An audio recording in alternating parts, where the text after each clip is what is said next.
Shall we begin? Absolutely, we're on. Yeah, great. Good afternoon. I'm Jim Davidson, Chairman and CEO of Coral Gables Trust Company, and I welcome you all today to our latest series in our Dynamic Wealth programs. And before we begin, I would like to let you know that this session is being recorded and it'll be available tomorrow. And also, as you have questions for Cal, please send them through the chat that's shown below, or it may be above, I'm told. In any event, we're very pleased to have nearly 100 of our clients and friends join us for the presentation, and the friends are across the country. And I think it's a credit that we have so many given the special speaker we have. For our new friends who may not be that familiar with the firm, I'm sure you have surmised that our headquarters is in Coral Gables, but we do also have offices in Fort Lauderdale, Boca Raton, and West Palm Beach. Coral Gables Trust Company is now the largest independent trust company in South Florida after being incorporated in 2004. We're heavily owned by our employees, which are the rock bed of our business, and they are entrepreneurial spirits and came to Coral Gables Trust Company after years of experience they had at larger national firms. They came to enjoy the opportunity to make policy and decisions quickly, creatively, and flexibly for our clients on a local basis, rather than having to reach out for answers which would not be timely to a northern headquarters somewhere. We offer trust and estate services, wealth management, and integrated financial planning for our clients. We do not have high account minimums like our larger national competitors. We would welcome the opportunity to talk with you and be of service if you would like to be in touch. We would love to talk to you. Now, moving along with the program, I'd like to introduce our very special guest, Cal Thomas. I know that Cal and his journalistic work is very familiar to most all of you. And even if you have never met him, you should know that he has been in most of your homes and probably even your bedrooms. This is true. Oh. This is very true because Cal is one of the most popular syndicated columnists in the country, appearing in hundreds of newspapers. He is also a veteran of TV and radio, having been at years at the Fox News Channel, and before that with NBC News and KPRC TV in Houston. He began his journalism career at the age of 16, and I'd like to hear more about that. 2020 marks the 36th anniversary of his column. Right now, I would like for us all to wish him a happy birthday, which was yesterday, and from Cal, understand that his birth date, this is the latest anniversary of his 39th. I like that. My wife, Deborah, and I were very fortunate to meet Cal and his wife, CJ, a couple of months ago through friends. And we have enjoyed getting to know them. And we laugh all the time until our sides are aching by Cal's sense of humor, who CJ plays to very well. He gave me a copy of his new book, America's Expiration Date. And after reading it, I realized immediately that this was a speaker that I would like to have address Coral Gables Trust Company's audience. Excuse me. And I thought that since his thoughts address very directly and on a timely basis the anxiety, pardon me, we have all been experiencing, particularly this year, 2020, over the polarization in our society and the attack on our American values from within as well as outside our society, our country. I have been particularly concerned personally for years that our institutions of higher learning no longer have a required curriculum that most of us were required to have when we were in college, which included Western Civ, American history, and other key courses to give a well-rounded education. Grade schools now use textbooks which do not, pardon me, which do not paint an accurate picture of American history and teach the Constitution, but rather they amplify flaws that have been in our country, which actually over time have been corrected right along to cure these issues. And they do this rather than instill knowledge that America is still the greatest country in the world. The students in the streets this summer protesting and rioting is a consequence of their lacking historical perspective. Having said that, I'm gonna now turn the program over to Cal for his thoughts on these and other very broad perspectives. Again, thank you for joining us, Cal, and apologies for my throat condition all of a sudden. So I'm very happy to turn it over to you, my friend. Well, thank you very much, Jim, and it's a joy to be here with you and to speak with your clients and friends who I thank for joining us today.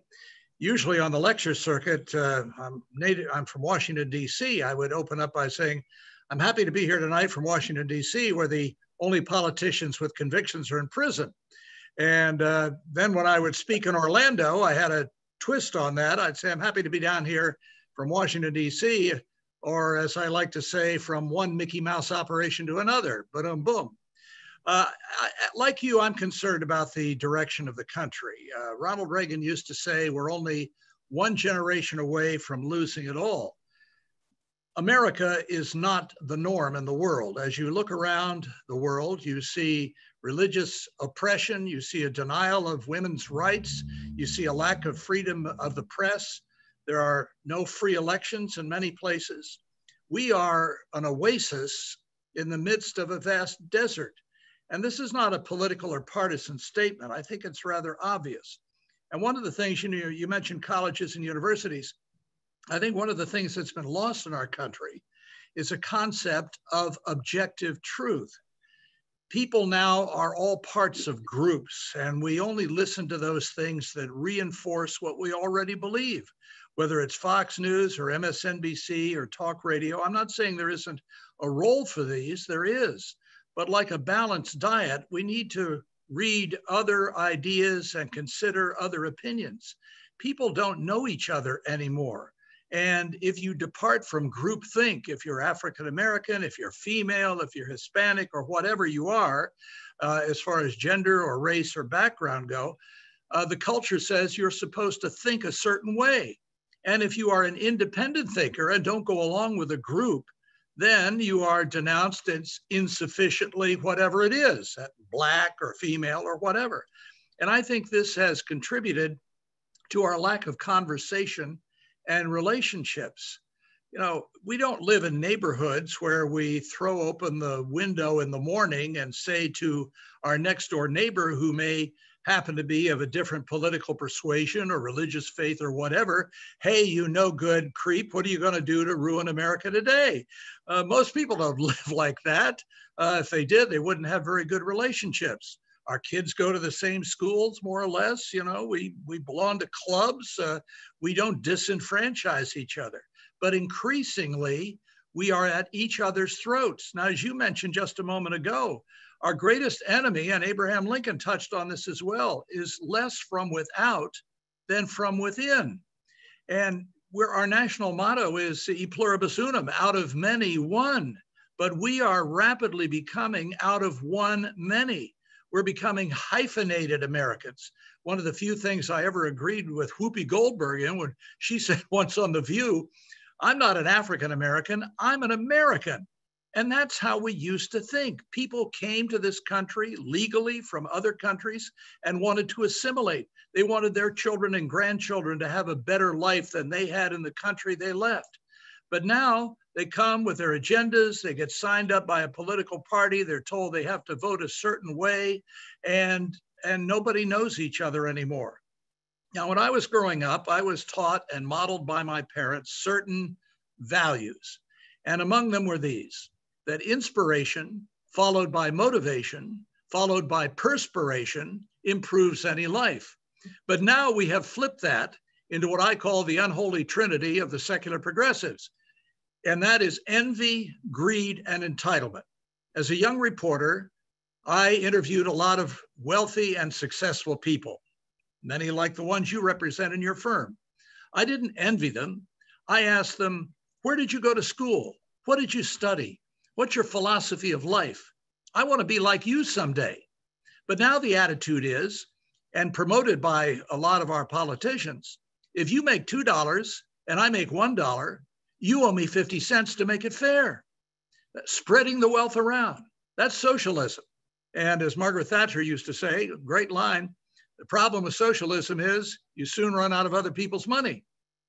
So one of the reasons I wrote this book, the major reason, America's Expiration Date, the Fall of Superpowers, Empires, and the Future of the United States, is to give what has now turned out, after it was published, to be a prophetic warning to this country.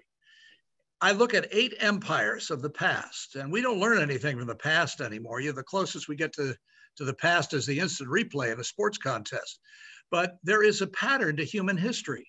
And you know the cliche, the only thing we learn from history is that we've learned nothing from history. And it's true. We are not the first humans to walk the earth. We didn't just crawl out of a cave. We don't have to invent the wheel or discover the use of fire. We don't live in the past, but we should learn from the past. And the main reason for that is that human nature never changes.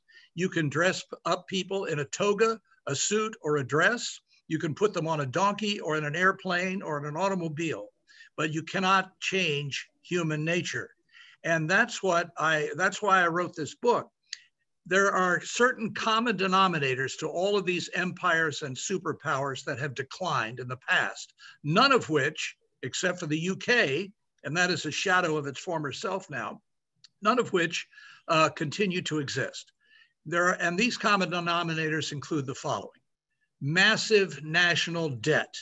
We are $27 trillion in debt right now. The interest on that debt is greater than the GDP of many nations. We cannot continue to live on borrowed money. And the next administration, I'm not being political here, I'm just saying what they have promised, what President-elect Biden has promised, is to spend even more on green energy, on so-called infrastructure, which we heard about in previous administrations. We can't afford this. We can't continue to go on. But the politicians don't want to say no to anybody because they're afraid of being demagogued. You may remember a few years ago, Paul Ryan, when he was Speaker of the House of Representatives, came up with a serious plan to reform Social Security and Medicare, which almost everybody agrees is not going to go on forever in its current state. Benefits are either going to have to be cut or the taxes are going to have to be raised. Now, there were some flaws to his plan, in my view, but it was a serious presentation. He wrote a major column for the Wall Street Journal about it. What was the response by his opponents? They created this political ad, hired an actor that basically resembled, but not very much, I think, Paul Ryan, who had an old lady in a wheelchair, and he pushed her over the cliff. Now, that wasn't a serious response to a serious proposal, and nobody has talked about that since. So, massive national debt. People will not be told no by the politicians because they're afraid to be demagogued. Another great Ronald Reagan line was, the only proof of eternal life in Washington is a government program. You know, it's easier to kill a vampire than a government program. And the analogy is pretty good because both suck the lifeblood out of the country. I have a solution to that. I think that every government agency, every government program, which was started either through legislation or a charter which explains the reason for its existence, the head of those programs and agencies should be brought before Congress at least every 2 years, and not just justify their budget or ask for more money, but to justify their existence. A lot of people don't know that we had a National Tea Tasters Council for years in the federal level. Your taste buds weren't good enough to determine whether you liked a certain kind of tea or not. We needed the government to tell you. There was a National Helium Reserve, which existed until the Hindenburg blew up. And why do we need a federal agency for that? So I think we need to have these people come before Congress and justify their existence. If they can't justify it, if the private sector can't do it better for less money, then we ought to get rid of it. We do that in business, but we don't do that in government. And that's why it continues to grow and costs a lot. So massive national debt. The second common denominator to the decline of empires is military overreach. You look at the Roman Empire, you look at the Byzantine Empire, they tried to dominate most of the world and they ran out of money and they ran out of soldiers. This current president, whether you agree with him or not, is pulling back from these endless conflicts, especially in the Middle East. And whoever thought there would be three peace deals between Middle Eastern Muslim countries and the state of Israel? This stuff has been tried for 40 years, really 70 years since the beginning of Israel's modern day existence, and it hasn't happened.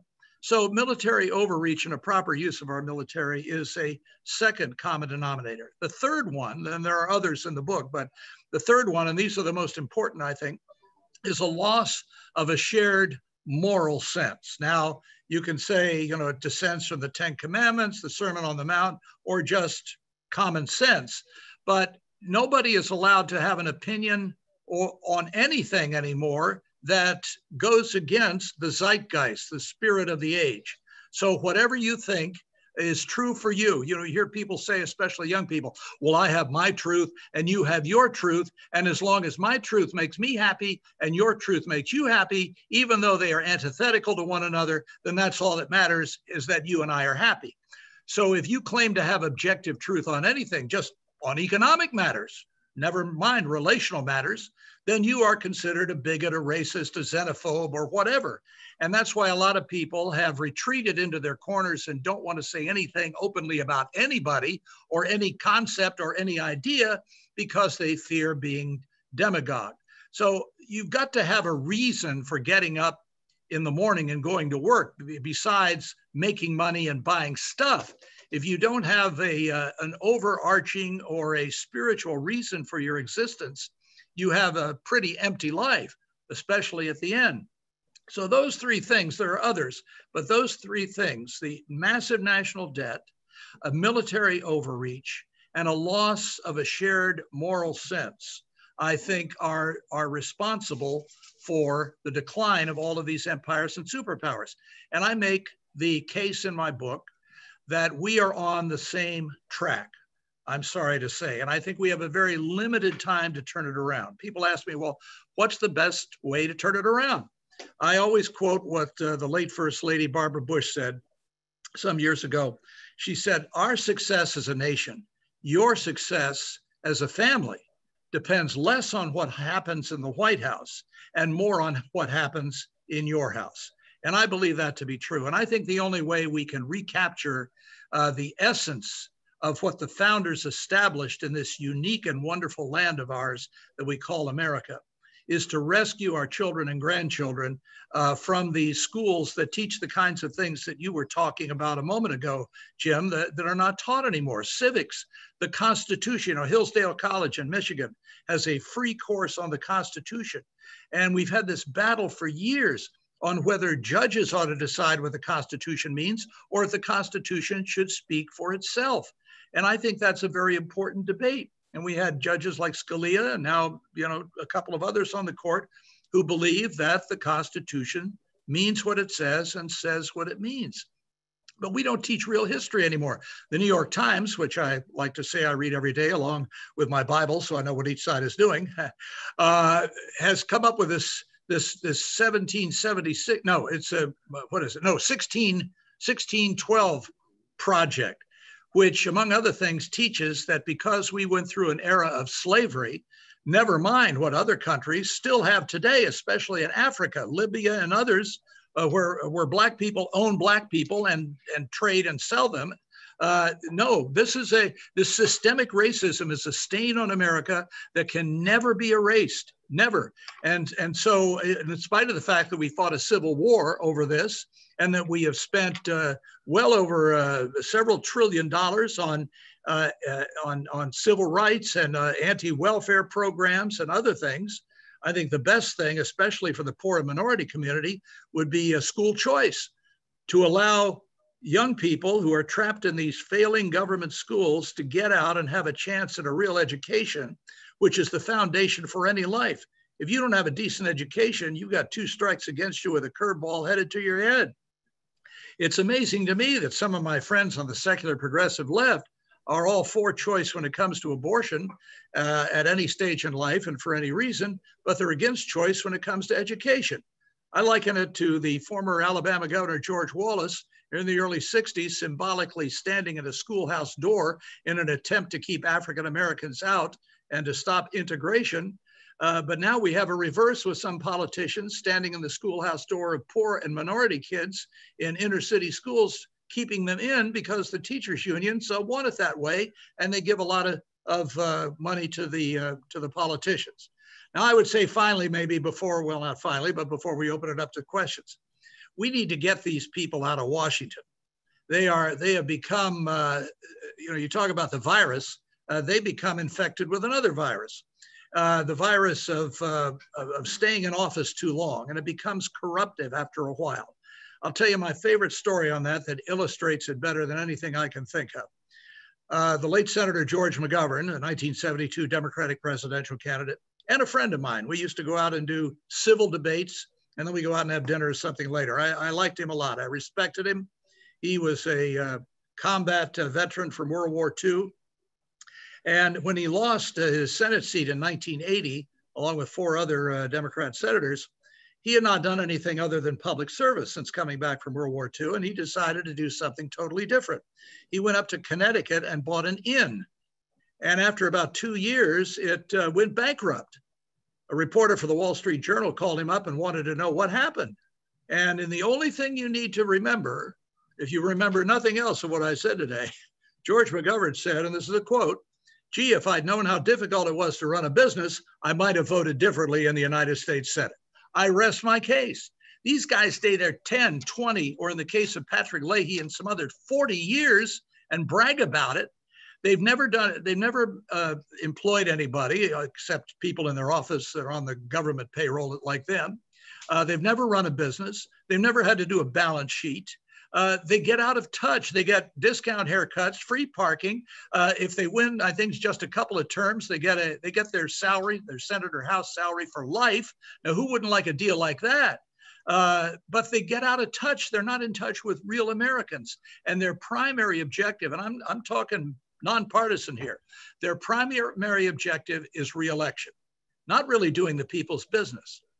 I wrote a book a few years ago called, well, not Common Ground, but well, I can't remember the title now. The mind's the second thing to go. I forget what the first was. Common Sense Solutions to solve America's problems. That was the subtitle.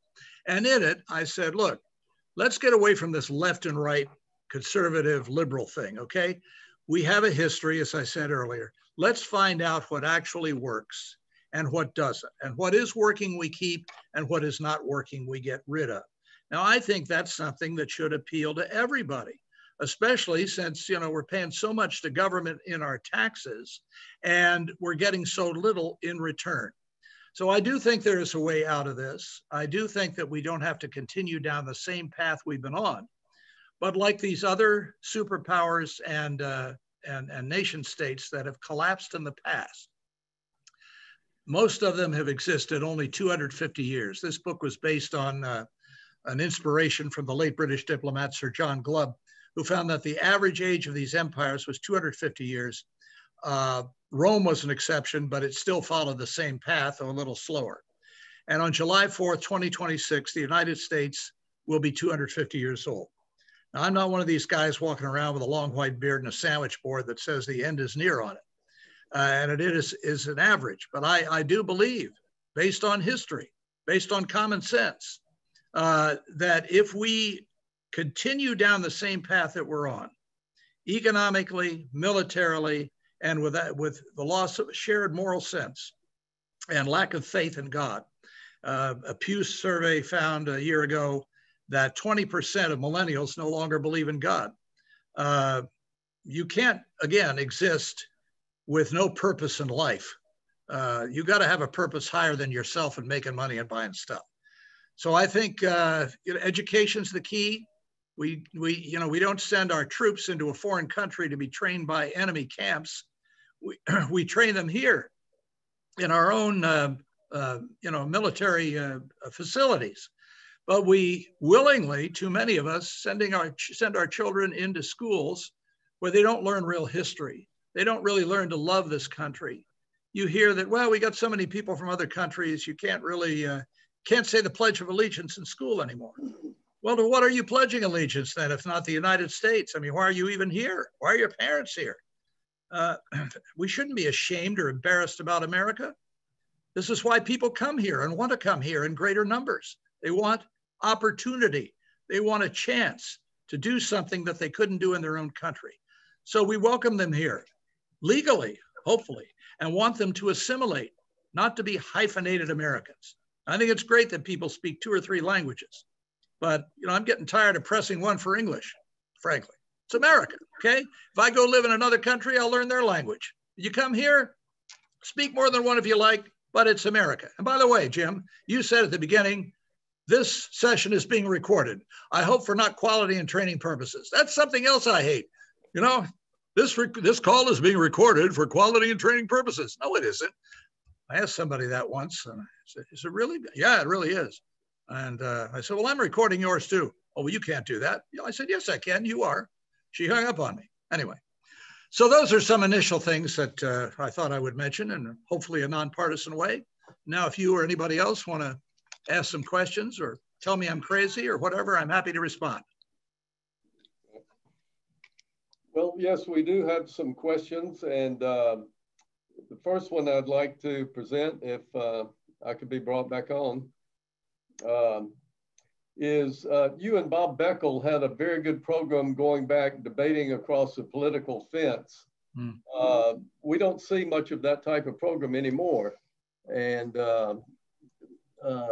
so why is that? Why can there not be such a program like that? I mean, poor Juan Williams is the token beat up guy, unfortunately, on the 5, and that's about the only one I can think of. But you and Bob, I know Bob was pretty tough back in the day, and he stood by his guns, but y'all made a good effort out of it. Well, we wrote a column for 10 years for USA Today called Common Ground.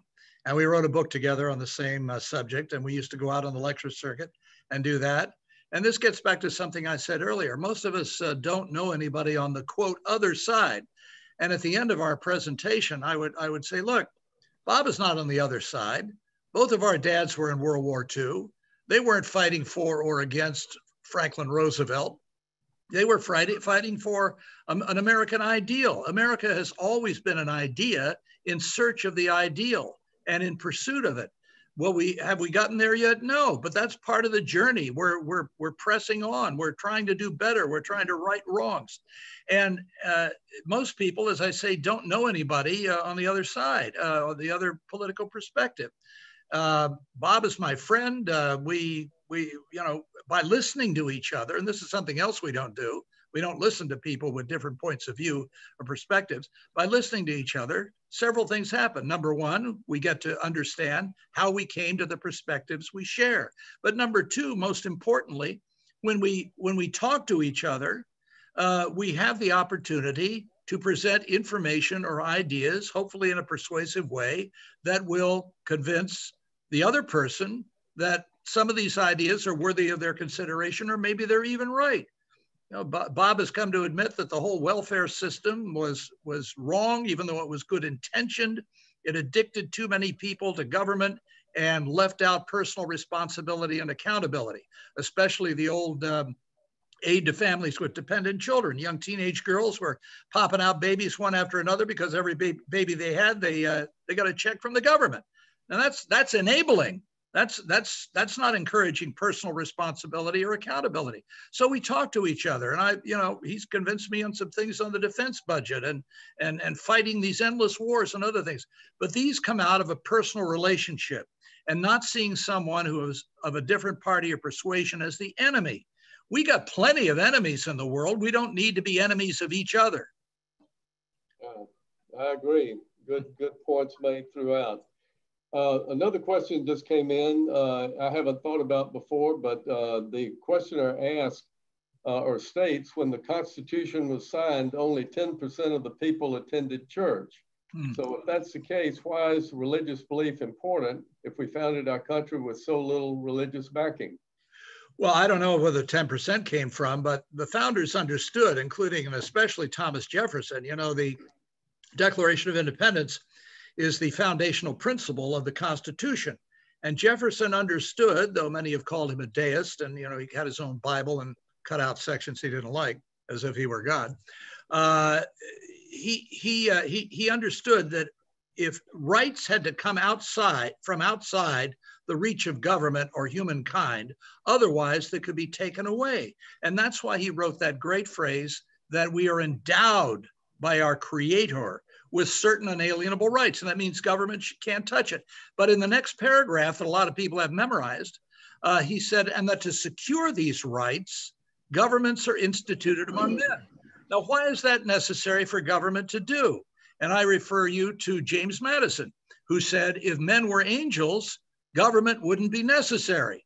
But men are not angels. And our human nature has to be controlled, either from within by a power higher than ourselves, or from without by the state operating under God, as we've added to our Pledge of Allegiance under Eisenhower, or it becomes a dictatorship, as I fear, in my view, we are flirting with all of the regulations imposed by politicians on restaurants and all kinds of other things selectively by governors and mayors around this country.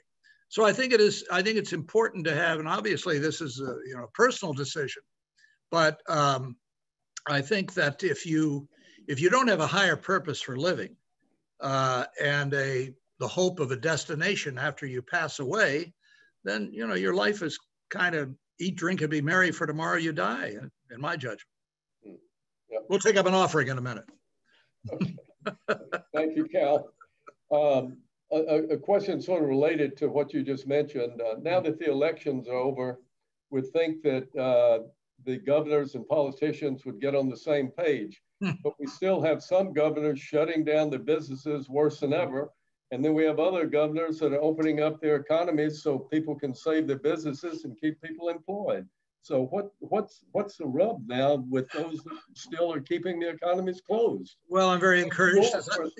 Well, I'm very encouraged, as I'm sure you are, and our listeners are, our viewers, that vaccines will soon be available. The UK next week, and we're told that in the US within a couple of weeks, and there are 3 of them, of course: AstraZeneca, Moderna, and Pfizer. So, consult with your doctor. And of course, there's going to be a queue here. The most vulnerable, the healthcare workers, and the elderly in nursing homes will be first, and then other people in various groups, which I think is, the proper order. The thing I don't understand, though, Jim, is, we've been told now for months to do 3 things: wear masks, wash your hands frequently, and practice social distancing. I mean, we've got this memorized, right? More than the Pledge of Allegiance is memorized for most of us. So if we've done all of that, then why do they have to shut everything down? Now, as you know, my wife owns a restaurant. She's got 50% capacity inside and unlimited outside. Fortunately, in South Florida, the climate is more attuned to outside dining year round, as you know. But there has not been a single person who has caught the virus from visiting her restaurant. Now, she's had a couple of workers who acquired it outside the restaurant and then quarantined until they were better, okay, and tested negative. Understand that. But nobody who has dined in her restaurant has come down with COVID-19. So in my view, a lot of these things are arbitrary. You look at California Governor Gavin Newsom, goes to Hawaii, has dinner with you saw the picture of all these people, no mask, no social distancing. But then he comes back and closes down everything. And he's having a news conference this afternoon, or making a statement, probably going to impose new regulations. You had the mayor of Denver told everybody to stay home. Don't travel during the holiday season. He goes down to Thanksgiving with his daughter and granddaughter in Mississippi. You got the mayor of Chicago, Lightfoot, same thing. You know, you had Nancy Pelosi going to Delaware after the election. When I'm sorry, Muriel Bowser, the mayor of Washington D.C. Then, of course, the famous picture of Nancy Pelosi walking into the hair salon in San Francisco to get her hair done, when all the authorities have said shut down all those places because so people look at this and they say, wait a minute, our politicians are not being consistent. They're telling us what to do, but they're not doing it. And I think that contributes to a lack of faith in our leaders. So I'm hopeful about the vaccine, but I don't think that more regulations when they haven't worked. Look, if the regulations had worked, wouldn't we be seeing a decline in cases in places like Ohio and South Dakota, of all places, and Michigan? Instead, we're seeing an increase. So, so maybe we didn't need to wear masks in the first place. I don't know. Yeah. Well, it's a very tough topic, and the opinions are certainly divided on it. So I don't know that we're going to figure it out anytime soon. But it's basically, it seems people that are at risk stay home, and the young people who have low proclivity to get it need to keep the economy going. But yeah. To change the topic a little bit, we've seen very recently, various states approve drug legality of all different types, in, different states, California, Oregon, Washington, whatever. So looking at the federal program, is the war on drugs a failed big government program that has created a huge enforcement bureaucracy that they're loath to give it up? Another, program in the deep state that just won't go away? Well, as has been said often, if there was no demand, there wouldn't be any supply. But I think the state does have a role in controlling the lower forms of human nature. I just read a story a couple of days ago in Oregon where they've legalized just about everything.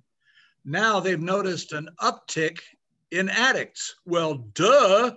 I mean, what did you expect? There are certain benefits to the law, whether it's speed limits, even though people exceed them, especially down here in Miami. Oh my goodness. It's supposed to control behavior.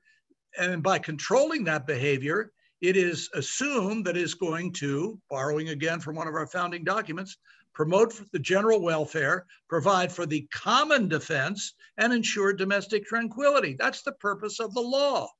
And so if you start legalizing everything, including drugs, you're going to have more and more addicts. They're going to cost the taxpayers more and more money because they're not going to be able to get a job anywhere if they're drug addicts. I mean, you can look into the background of everybody now, their Facebook pictures. You're sitting there smoking a joint, you take a picture of yourself, put it on Facebook. How many employers are going to hire a person like that? So you're going to be on the dole. You're going to be on government assistance.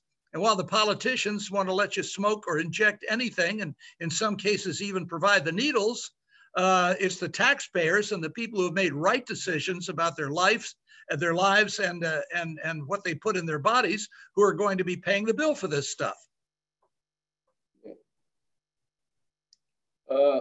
Yeah, tough question all around. So don't know if that's going to be solved anytime soon until all the states go legal, I guess, and then that's the end of the federal program. So we'll see. Well, if I could solve all these things, I'd be president. But anyway, somebody asked me once if I've ever thought of running for office. I said, well, it crossed my mind once, but I took 2 aspirin, laid down for a while, and the feeling went away. You got a lot better then. Another question. Let me get. Okay, be quiet. There we go. All right. CNN was the first 24-hour news program, but it eventually went away from news to a political opinion, and that's about all it is now. And other news media have different directions they have headed. And so what happens to media when it fails to report news but editorializes on events? I mean, should we have I don't know what kind of effect can we have on that? Because I don't know where to go to get news anymore. I mean, well, other than my column, of course, yes. Other than your column, exactly. Yes. Well, I knew Ted Turner years ago. Matter of fact, it was a Associated Press convention in Washington. I think it was 1977. He buttonholed me and said, "Here, I got this idea for a cable network I want to share with you. And I said, well, I don't know anything about cable, but if you're involved in it, I'm sure it's going to be successful. And it was for many years. And when he was running the show, even though, he's a liberal Democrat, I understand that, it really was, to borrow a phrase from Fox, fair and balanced. They really did cover both sides. Yeah. I used to sit in occasionally for Pat Buchanan on Crossfire, and along with Tom Braden on the other side. And, we'd have guests on, and by the end of the half hour, both sides would have been presented in, I think, a fair way, even though the conversation sometimes got a little heated. But again, people tune in only to those things that reinforce what they already think. It's like pro wrestling. You tune in and watch all the body slams. I'll tell you though, here's something I think that gets to the heart of it. Some years ago, I asked a political fundraiser, I said, why don't you ever send out a positive letter on what you're doing with people's donations? And he looked at me as if I was naive. And he said, you can't raise money on a positive. Now think about that for a moment. You can't solve a problem or the issue goes away. Everything has to be a threat. And this is left and right. Both sides do this, Republicans and Democrats. Some of them use the same fundraising firms. They work both sides of the street like a cheap hooker, They don't care. The checks get cashed. They don't care. But, send me $25 or so-and-so is going to do this. And the other side says, no, send me $25 or so-and-so is going to do that. And that's how they make the money. And that's why conflict sells. It's human nature again. I have a friend who years ago in the 70s said he was sick and tired of negative news. He was going to start a newspaper that only covered positive things. It went out of business in 6 months. People talk a good game. They want unity. They want common ground. They want us to get along. But when it comes to actually voting for people who do that, we vote these characters in who continue the conflict. So it's really our fault if we are denouncing what is going on in Washington. If we don't like what's going on in our state capital, change the cast of characters. We have that in our power. It's called the vote. But we keep reelecting them. It's like the definition of insanity. Keep on doing the same thing and expecting different outcomes. Yeah. So it's really we the people. If we don't like our government, then it's our fault. Okay. Well, that leads right into another question just came in about term limits. And I guess the argument is, well, we don't want term limits because it takes a while for the politicians to learn what they're doing. If you had term limits, then they'd be in and out, and the deep state would run everything. Well, I think the deep state's already running everything. Already running, yeah. Well, I say I become an environmentalist. I believe in recycling trash and Congress for the same reason, because each left in one place too long begins to emit a foul odor. Look, the founders never intended, George Washington was the perfect example of this. A lot of people wanted him to become king, a monarch. After 2 terms, he went home to Mount Vernon. And for decades, until Franklin Roosevelt, no president served more than 2 terms voluntarily, because the founders never intended politics and public service to be a career. These were men and later women who had businesses, farms, law offices, whatever. They'd come to Washington for a limited time and they'd go home to their real jobs. But now they come and they never leave. And some of them, even after they leave office, stay behind in Washington as lobbyists to lobby the people that they used to work with. And we wonder why things don't improve. So the problem with term limits, though, is the very people that would have to establish them are the ones who would benefit the least from it. You get all this free stuff. Why would you want to give that up? There's no job like being a member of Congress. It just isn't. Yeah. You're living off of other people's money and you're spending other people's money. What kind of a deal is that? And you come in 1,000 a year and you a thousandaire and you leave a multimillionaire. How does that happen? Some of these guys got 3 or 4 houses. You got yachts, John Kerry had a yacht. He moved it from Massachusetts to Rhode Island because the taxes were lower for yachts up there, but he wants you to pay more and me to pay more. Yeah. I mean, it's like giving a bottle of liquor to an alcoholic and hoping that he'll sober up. I mean, the more we give him, they're not going to be responsible with other people's money. Yeah. They're just not. Human nature again. Yeah, absolutely. Another question came in, and I'm going to let you handle this one entirely. Joe Biden went to Pennsylvania and actually said that he would eliminate the oil industry, including fracking, with the net loss of over 1 million jobs or so or more. How did he manage to beat Trump, who had an entirely different approach to that industry, which is so pervasive in so many states throughout the country? Well, it appears it was because of the major cities, Philadelphia, Pittsburgh especially, where, I didn't want to get partisan here, but this is just a political fact, where the Democrats had much better organization. And in these two cities especially, and in urban areas around the country, you have a very large majority-minority vote, which tend to vote for Democrats. It's always been that way. George W. Bush managed to get more Hispanic, Latino votes than any other Republican president in recent history. And Donald Trump, whatever you think of him, managed to crack the African-American hold that the Democrat Party had on the African-American community, getting more of their votes than any Republican president in my memory. And if it had not been for COVID, look at the economy before COVID. And even now it's coming back, but much slower, especially in some of these minority groups, but still it's coming back. We were on a track for, and we're really on, not just on a track, but it achieved one of the greatest economic recoveries in the history of this country. And stock market, wages were up, unemployment was low. The last quarter, the GDP was up. Every economic sign was positive. And even now, the Dow Jones just hit 30,000 a couple of days ago. Now I realize not everybody is in the stock market, but people who are in the stock market are people who create jobs and hire people. Somebody said no poor person has ever hired somebody for a job. So again, there are certain economic principles that always work. Lower taxes, lower regulations, entrepreneurial spirit, capitalism lifts many, if not all boats. But here, the incoming president has promised to raise taxes, reimpose regulation. We have a history of how each one of those works. I mean, John F. Kennedy cut taxes and had an economic boom. Reagan cut taxes, same thing. Trump cut taxes.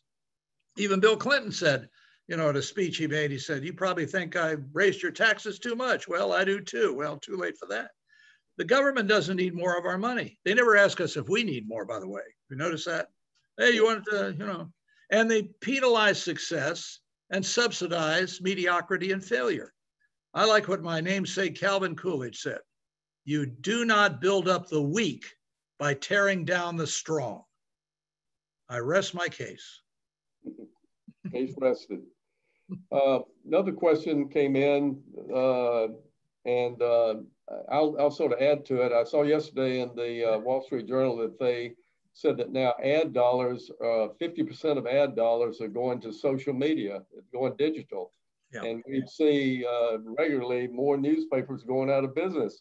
Yeah. So where are you going to put your columns in the future? That came in. I mean, the podcast, the more TV, social media. Where are you going with your columns in the future? Well, my great role model was a British guy named William Rees-Mogg, who was writing columns well into his 90s, and my kind of guy. But the British papers are in better shape than American ones. We have young people, as you suggested, who are more into social media and get their information from websites that may not carry accurate information. I reversed the process of most people in my business. I started out in broadcasting and then added newspapers later. Most of that generation started out with newspapers and wire services and moved into television. They were writers first. I'm an old-fashioned guy about newspapers. I like to hold a physical paper in my hands. I like to circle things or cut out articles or things that I want to save and put it in a file. Now, I know you can do all of that online now, but the only profession mentioned in the Constitution is the press, freedom of the press. And, the founders took a lot of heat from the press. There were things that were said in the colonial press and the early press after the founding of this country that would be considered libelous and slanderous today. The media got away with a lot of stuff back then. You go back to the election of 1801 between Thomas Jefferson and John Adams. Things were said about these two guys you just wouldn't believe. You shake your head. How could they say that? How could the media say those things? But they did.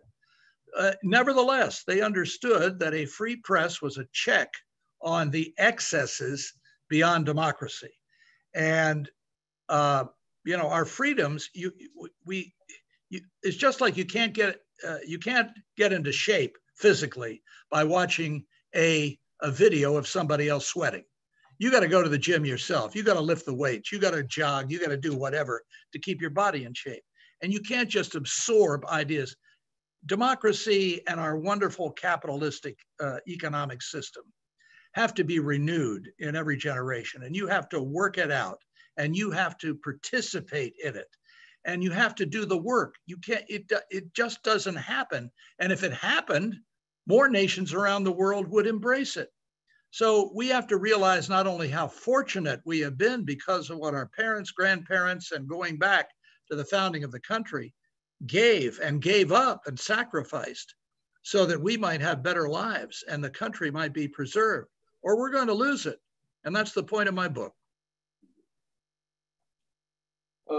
Going back to the educational situation we were talking about earlier, I think it's clearly true at all levels. The students are just not being taught history. No Western Civ requirement, no American history.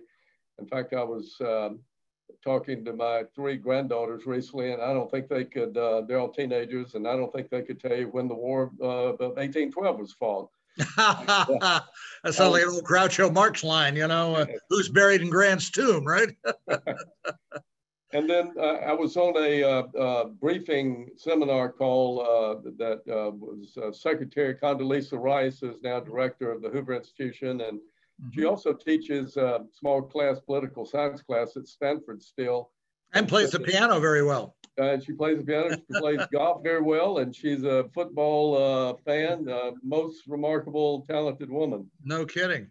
But she was saying in one of her recent classes, she was making a comparison and brought in Nazi General Rommel of World War II. And she looked out and the students all just had the blank look on their face. They had no idea who Rommel was and never had exposed him at all. Yep. So going forward, it seems that people that are concerned about this are cutting back on donations to their universities, trying to get the attention of trustees to act like trustees and take charge of the administration and talk about what the faculty is doing and setting courses and whatnot.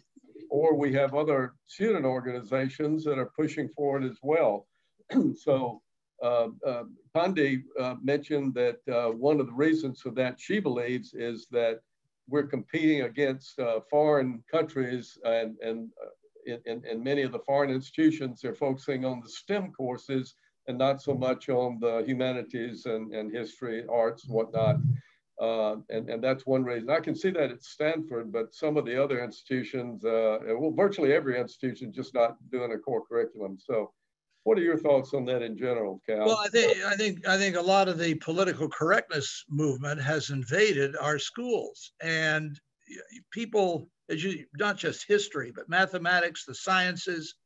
The Chinese send their kids here to our universities, study mechanical engineering and all these other things. They take their expertise back to China. We're busy, with gender things and racial things and all this other stuff that is not going to fit you for a job.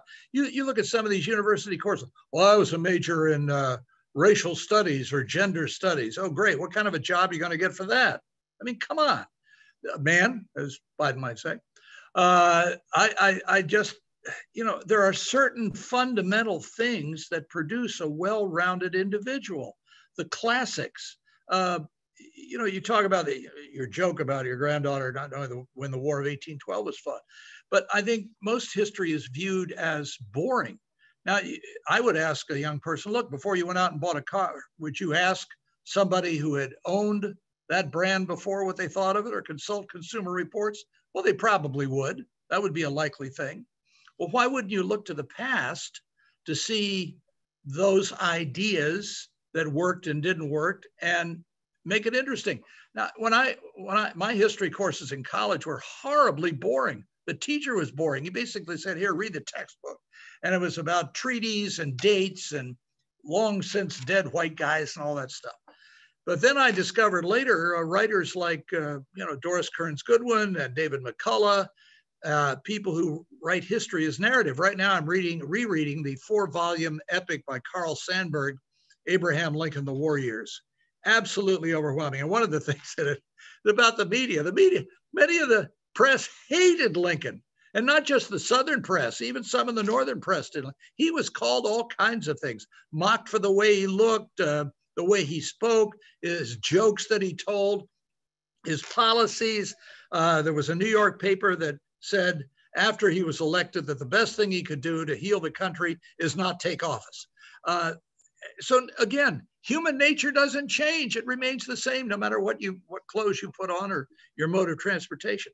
But if you don't understand the history, then you don't really understand America, and you don't understand your purpose for living. It's as simple as that. Yeah.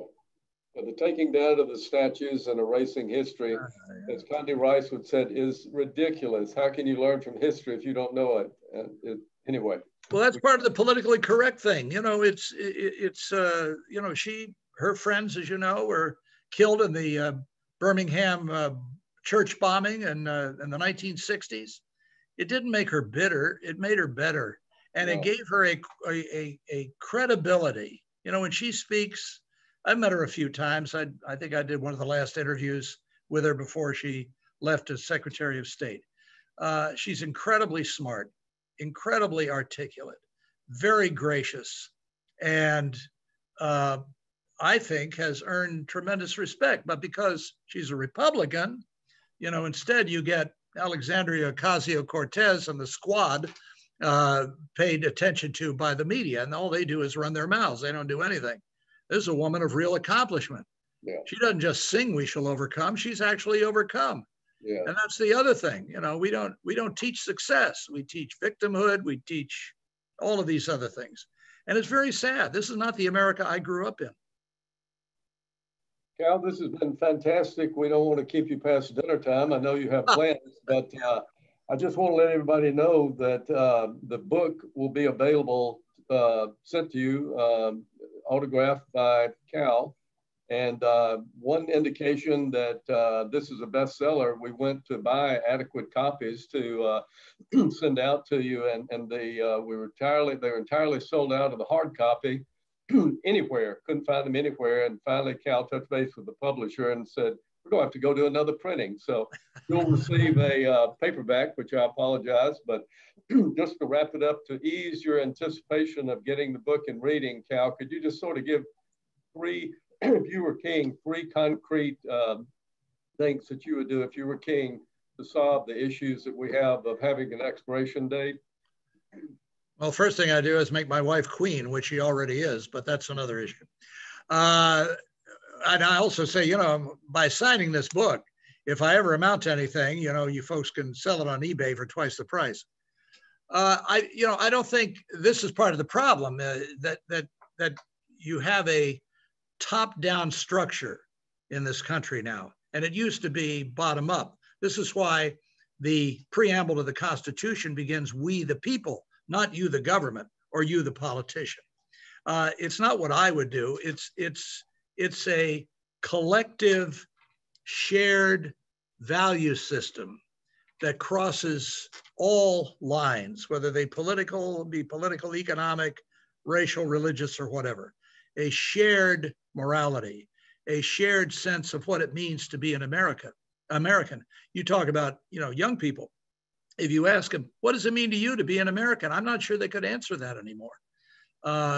And I think we need to answer that. Or what's the point of being an American? You might as well be an alien. You might as well be anything else. America is unique. There's never been a country like this.